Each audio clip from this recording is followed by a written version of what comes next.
Morning all of you. हम क्या पढ़ रहे थे? हम पढ़ रहे थे चैप्टर थर्ड जिसका नेम है अपनी वस्तु। क्या नेम है जिसका? अपनी वस्तु।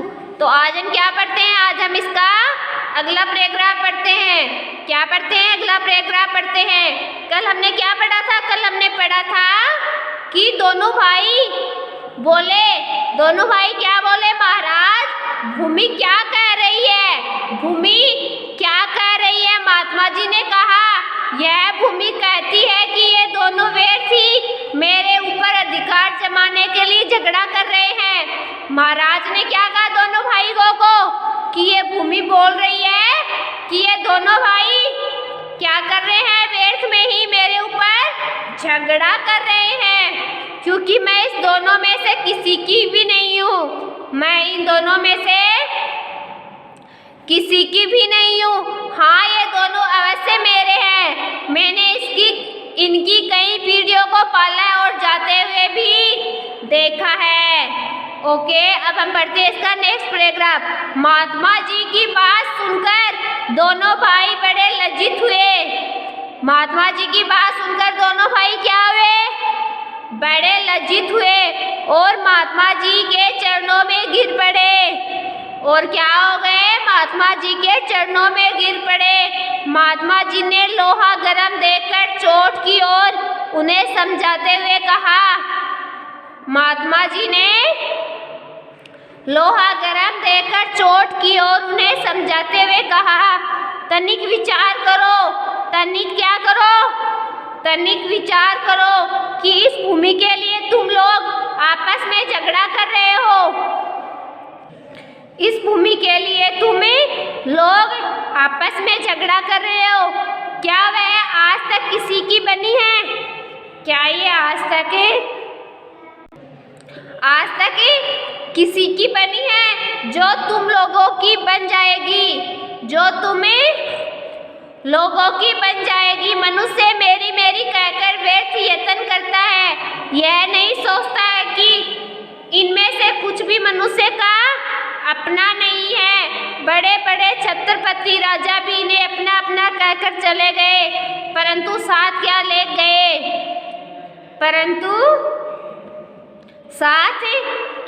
गए? कुछ भी नहीं। वे जैसे खाली हाथ संसार में आए थे, वैसे ही खाली हाथ इस संसार से क्या हो गए? चले गए। इस संसार से चले गए। तो अब हम क्या देखते हैं? इस पैराग्राफ के शब्दार्थ देखते हैं। लज्जित का मतलब क्या होता है? शर्मिंदा। चरण, पैर, तनिक, थोड़ा, यत्न, प्रयास, छत्रपति, प्रतापी, श्रेष्ठ, संसार, दुनिया। अब हम क्या देखते हैं? इस पैराग्राफ के क्वेश्चन आंसर देखते हैं। क्या देखते हैं? Question answer. महात्मा जी की बात सुनकर कौन लज्जित हुए? महात्मा जी की बात सुनकर वो दोनों भाई लज्जित हुए। किसने लोहा गरम देखकर चोट की? किसने की? महात्मा ने। किसने? महात्मा ने। मनुष्य क्या नहीं सोचता? मनुष्य क्या नहीं? इस दुनिया में अपना कुछ भी नहीं है। इस दुनिया में अपना कुछ भी नहीं है। मनुष्य ये नहीं सोचता है। खाली हाथ संसार में कौन चले गए? छत्रपति राजा क्या चले गए? संसार से खाली हाथ चले गए। तो इन क्वेश्चन को आपको क्या करना है? शब्दार्थों को अच्छे से पढ़ना है, अच्छे से समझना है और इन क्वेश्चन आंसर को आपको अपनी नोटबुक में अच्छे से क्या करना है? राइट करना है। क्या करना है? राइट करना है। इस पैराग्राफ को अच्छे से पढ़ना है, अच्छे से समझना है, फिर इन क्वेश्चन आंसर को अपनी नोटबुक में राइट करना है और इनको लर्न करना है। ओके, अब हम अगला पैराग्राफ देखते हैं। तुम लोग भूमि के इस छोटे से टुकड़े के लिए झगड़ा करके अपने अनमोल जीवन को नष्ट करने पर क्यों तुले हुए हो? महात्मा जी ने क्या कहा दोनों भाइयों को कि तुम लोग भूमि के इस छोटे से टुकड़े के लिए झगड़ा करके अपने अनमोल जीवन को नष्ट करने पर क्यों तुले हुए हो?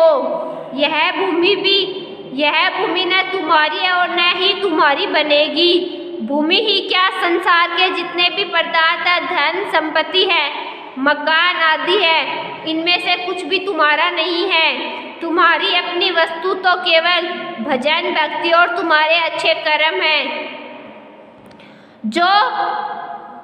जो लोक परलोक के संगी साथी है, से सब कुछ तो यही रह जाता है। अतएव आपस में लड़ने झगड़ने और मनुष्य जन्म के मूल्यवान समय को व्यर्थ नष्ट करने की अपेक्षा जीवन को अच्छे कर्मों और नाम सुमिरन में लगाओ, ताकि तुम्हारा लोक परलोक स्वर्ग जाए। क्या हो जाए? तुम्हारा लोक परलोक स्वर्ग जाए। दोनों ने महात्मा जी के चरणों में गिरकर अपनी भूल के लिए क्षमा मांगी। उस दिन से सबके साथ प्रेम का व्यवहार करते हुए, अपने समय को भजन भक्ति में लगाते हुए अपना जन्म सफल करने लगे। किसके कारण? महात्मा जी के कारण। अब हम क्या देखते हैं? इस पैराग्राफ के शब्दार्थ देखते हैं। अनमोल का मतलब जिसका मूल्य अनंत हो, जिसका मूल्य अनंत हो। नष्ट मतलब खत्म। लोक मतलब संसार। परलोक मतलब दूसरा लोक। मूल्यवान मतलब कीमती। भक्ति मतलब ईश्वर पूजा। स्वर मतलब सुधर। कर्म मतलब काम। अपेक्षा मतलब तुलना। सुमिरन मतलब ध्यान। तो आपको क्या करना है? शब्दार्थों को अच्छे से पढ़ना है, अच्छे से समझना है। अब हम क्या पढ़ते हैं? इसके क्वेश्चन आंसर पढ़ते हैं। क्या पढ़ते हैं? इसके क्वेश्चन आंसर पढ़ते हैं। महात्मा जी के अनुसार जीवन कैसा है? महात्मा जी ने बताया कि मानव जीवन अनमोल है, इसे व्यर्थ के कार्यों में नहीं गंवाना चाहिए। मनुष्य की अपनी संपत्ति क्या है? मनुष्य की अपनी संपत्ति अच्छे कर्म और भगवान का भजन व भक्ति है। मनुष्य की अपनी संपत्ति अच्छे कर्म और भगवान का भजन व भक्ति है। महात्मा जी के अनुसार लोक परलोक संवारने के लिए क्या आवश्यक है? लोक परलोक संवारने के लिए मनुष्य को अपना समय नाम सुमरन तथा अच्छे कर्मों में लगाना चाहिए। गद्यांश से उस शब्द युग्म को चुनिए जो आपस में विलोम अर्थ देते हैं, लोक और परलोक।